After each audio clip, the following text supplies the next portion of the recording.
Have you ever heard your mother calling your name after she died?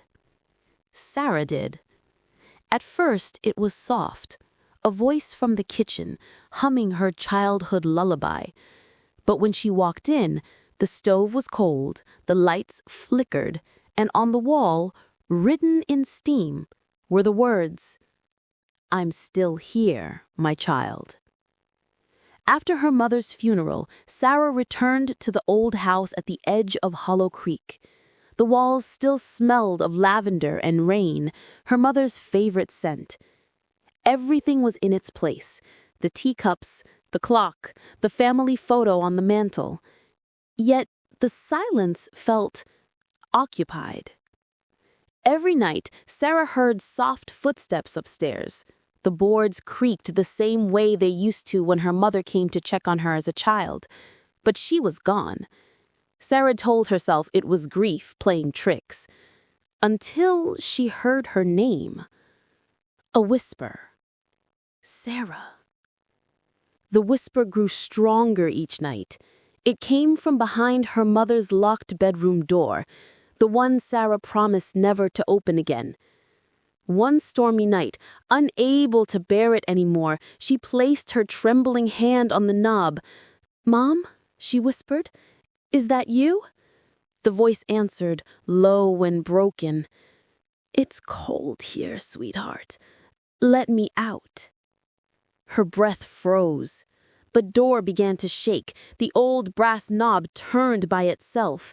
Sarah screamed and fled down the hall, but the last thing she heard before thunder drowned her cries was her mother's voice, soft and sweet.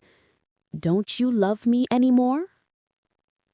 The next morning, Sarah noticed something strange in the family photograph. Her mother's eyes, once gentle, now stared directly at her. When she looked closer, she saw her own reflection inside those eyes. But it wasn't her.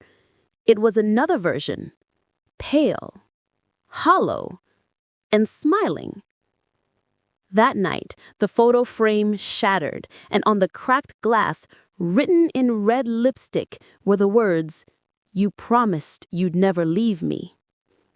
Sarah tried to burn the photo. The flames hissed, but refused to touch it. Then came the humming. Her mother's lullaby floated through the house again, the same tune that used to lull her to sleep when she was 5. She followed it to the nursery, a room sealed for decades. The rocking chair was moving. Empty, but moving.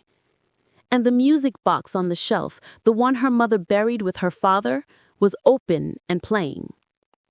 In the attic, Sarah found her mother's old journal, its pages trembling in the draft. The handwriting was shaky, desperate. "She wasn't my daughter. Not entirely.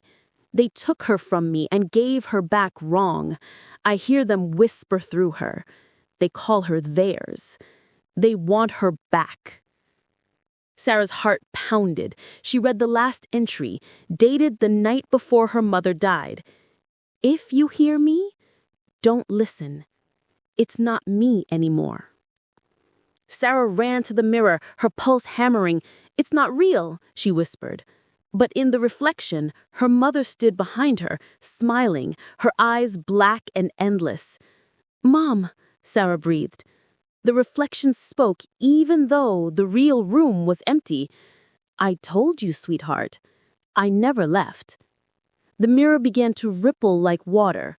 A pale hand reached out and touched Sarah's cheek. It was warm, familiar. Then it pulled her in. Days later, the neighbors saw lights flickering again in the Hollow Creek house. Sarah's car was still in the driveway, untouched. Through the kitchen window, someone could be seen humming, stirring tea, smiling.